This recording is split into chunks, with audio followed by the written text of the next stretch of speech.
Mi abuela puso en su sitio a 2 predicadores codiciosos, 2 veces, incluso después de haber fallecido. Mi abuela fue miembro de una gran iglesia conservadora, creyentes de la Biblia, durante toda su vida adulta. Esta iglesia, a la que llamaré Iglesia de Gente Blanca, eran miembros de una gran denominación evangélica. La Iglesia de Gente Blanca estaba situada en un próspero suburbio, en una gran ciudad del cinturón bíblico del sur profundo de Estados Unidos. Mi abuela era muy activa en la iglesia.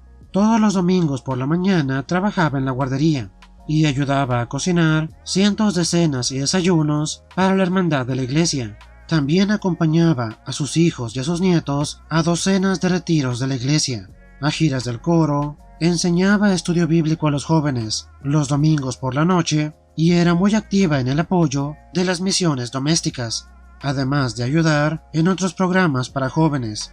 Siempre daba su diezmo y a menudo daba más para misiones y ofrendas especiales.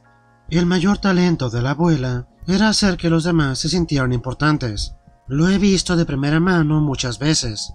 Aunque yo pertenecía a otra iglesia, a menudo visitaba a mi abuela, y cuando lo hacía, solía ir a misa en la iglesia de Gente Blanca. La he visto cocinar a ella sola el desayuno para docenas de jóvenes de la iglesia de la Gente Blanca, y era una tarea que le tomaba más de 2 horas, incluso en la gran cocina de la iglesia. Luego, después de la comida, pidió al grupo un aplauso para el líder de los estudiantes de preparatoria, por hacer un gran trabajo organizando la oración del desayuno.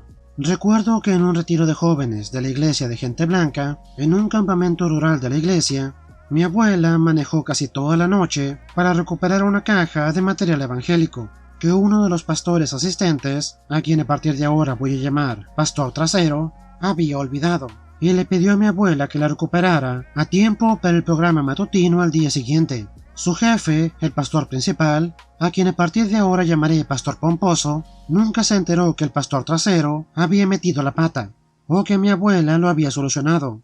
Ni siquiera le dio las gracias. Aunque yo era solo un niño, eso me molestaba, tanto que le pregunté por qué. La abuela me dijo que no importaba en absoluto, que su recompensa sería que aquellos materiales ayudaran a otros niños a encontrar a Jesús. Durante 10 años se esforzó mucho para acercarse a su iglesia, a sus líderes y a sus amigos en la iglesia, invitándolos a venir a su casa, etc. Todo sin éxito. Sus invitaciones fueron rechazadas o simplemente ignoradas. Casi al final, cuando estaba en cuidados paliativos, mi abuela decidió planear su propio funeral. Tanto ella y mi abuelo llamaron a la iglesia y le pidieron al pastor principal, al Pastor Pomposo, a quien ella conocía desde hace más de 30 años, que la visitara para poder planear su funeral, el cual ella y el abuelo querían que se celebrara en su iglesia. El Pastor Pomposo estaba muy ocupado, pero el Pastor Trasero se pasó por la casa unos días más tarde.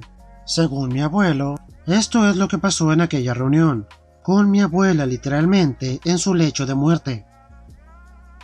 La abuela y el Pastor Trasero hablaron del funeral durante unos cuantos minutos. Entonces el Pastor Trasero comenzó a presionarla para que, según él, recuerde a su iglesia en su testamento, para que deposite su tesoro en el cielo.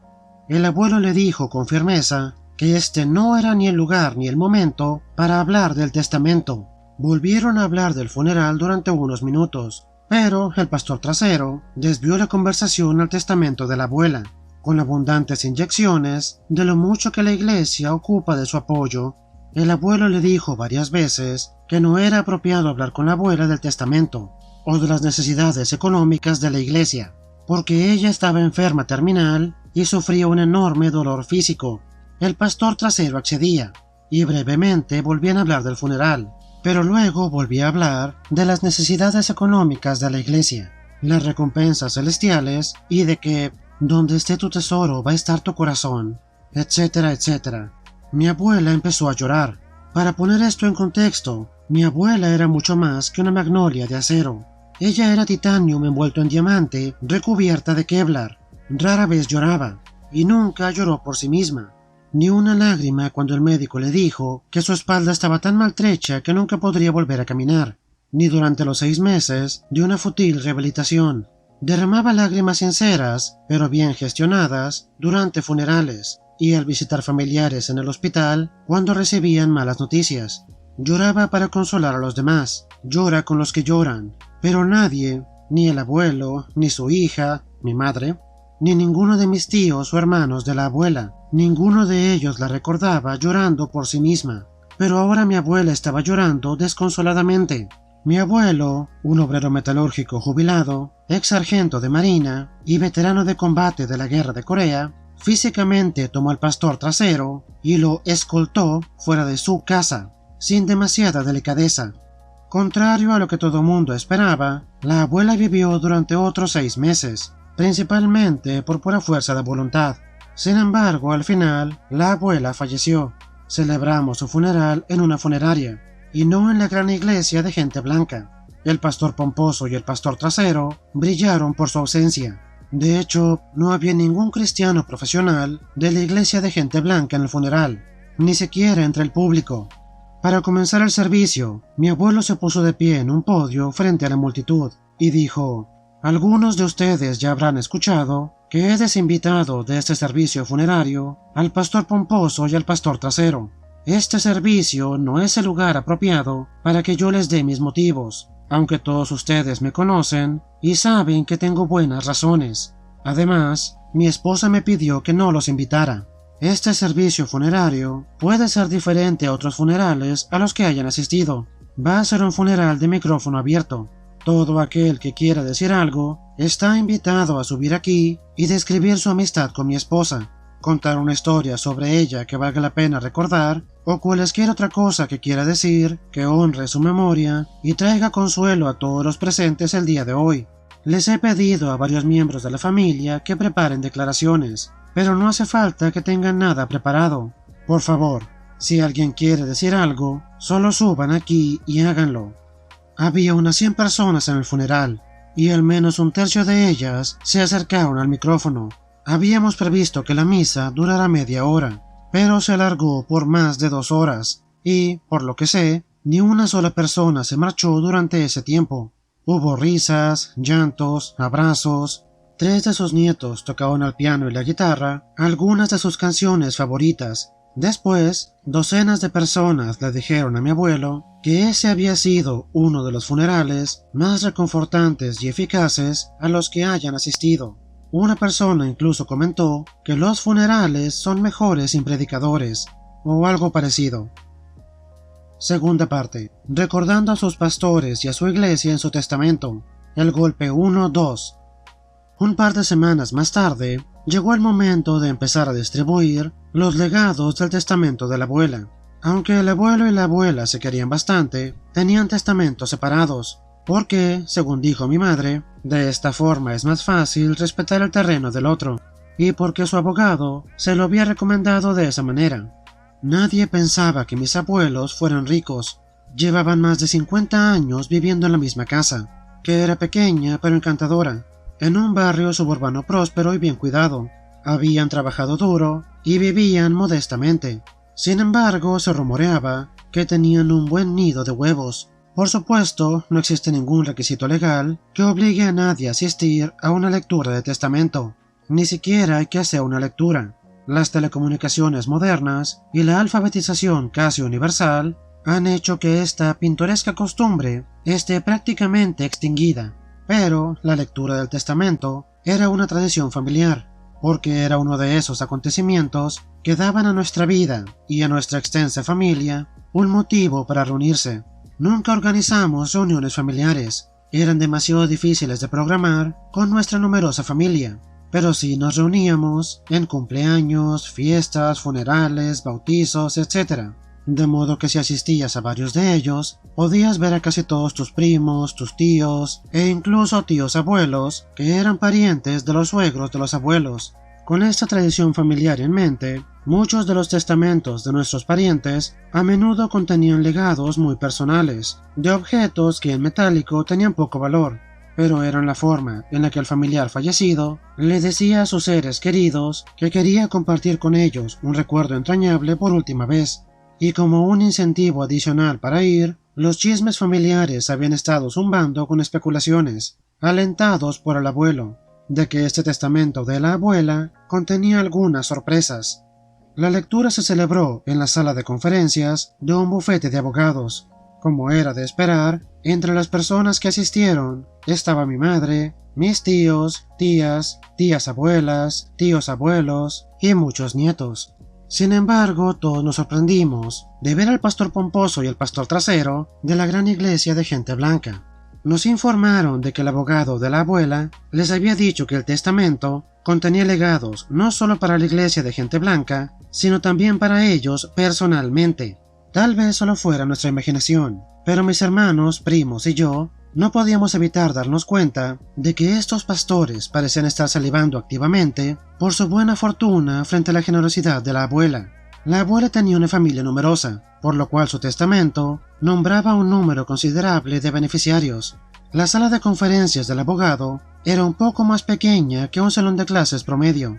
Habían traído más sillas y todos los asientos estaban ocupados, y en el espacio que quedaba había gente de pie.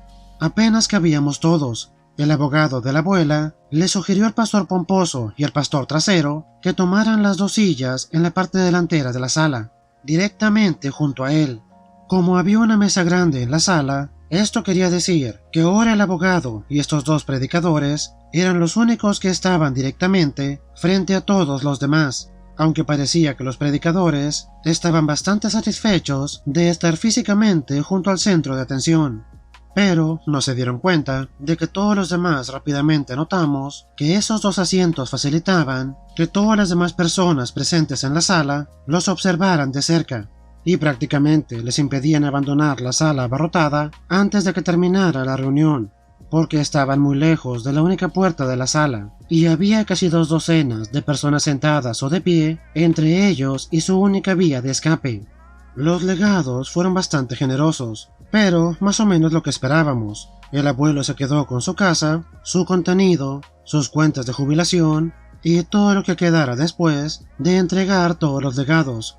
Los hijos, los nietos y varias organizaciones benéficas recibieron buenas cantidades de dinero, pero nada extravagante. Se nombraron varios objetos sentimentales que fueron entregados a amigos y parientes. El abuelo era el primer beneficiario del testamento, pero después de él, todos los demás legados se ordenaron por valor de orden creciente. Empezaron con objetos sentimentales que tenían muy poco valor. Luego, cada nieto recibió varios miles de dólares. Después cada hijo, hermano, hermana, sobrino, sobrina. A ellos les tocó un poco más. Después varias organizaciones locales sin ánimo de lucro. Ellos también recibieron cantidades importantes, etcétera, etcétera. Los legados de la gran iglesia de gente blanca, el pastor Pomposo y el pastor Trasero, fueron casi los últimos enumerados en el testamento. Escucharon educadamente los demás legados, pero con una expectación cada vez mayor, a medida que se daban cuenta de la tendencia exponencial a la alza de la generosidad de la abuela. Cuando el abogado de la abuela llegó a la parte del testamento correspondiente a la gran iglesia de gente blanca y a los pastores, dijo: «Esto es un poco inusual, pero antes de anunciar los legados de la gran iglesia de gente blanca, el predicador Pomposo y el predicador Trasero, la señora, el nombre de mi abuela, me pidió que leyera la siguiente declaración a los aquí presentes, y luego abrió una carta, escrita a puño y letra por la abuela. Decía: durante los últimos 10 años, ninguna persona en la gran iglesia de gente blanca me ha llamado o ha venido a visitarme, o me ha enviado una nota para decirme que se preocupaban por mí.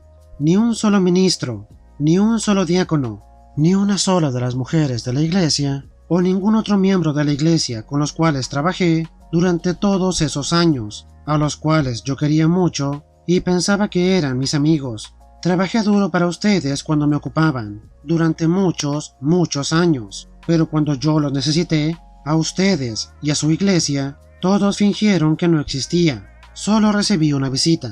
Cuando me estaba muriendo, invité al pastor Pomposo a venir a mi casa y ayudarme a planear mi funeral.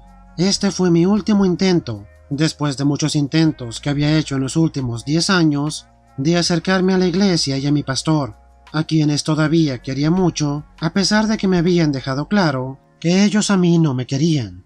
si pudiera celebrar mi funeral en su iglesia, tal vez algunos de mis amigos de la iglesia, a quienes no había visto en una década, vendrían al servicio a verme por última vez.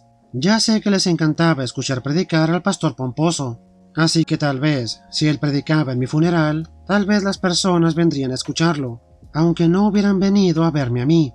Pero el pastor Pomposo no pudo encontrar tiempo para visitarme, ni siquiera para llamarme y decirme si estaba dispuesto o no a predicar en mi funeral. El pastor Trasero vino a mi casa, pero él no quería hablar de mi funeral. Él solo quería que recordara su iglesia en mi testamento, nada más. Solo eso. Recuerda a su iglesia en mi testamento. Fue entonces cuando me di cuenta de que había permitido que mi iglesia me rompiera el corazón por última vez. Pero esta fue la última vez, la muy última vez.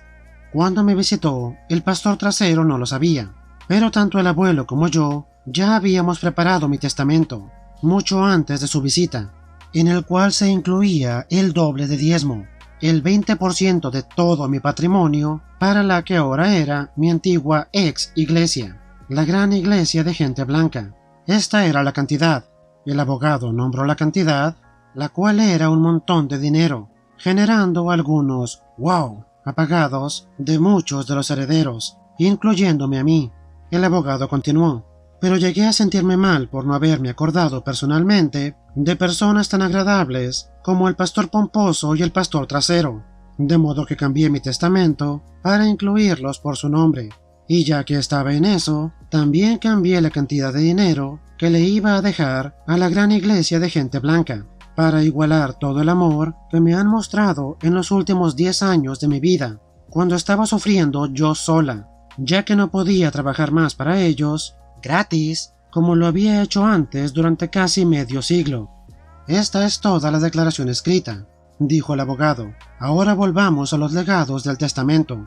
Legado del pastor Trasero, 1 centavo. Legado del pastor Pomposo, 1 centavo. Legado de la gran iglesia para gente blanca, 1 centavo.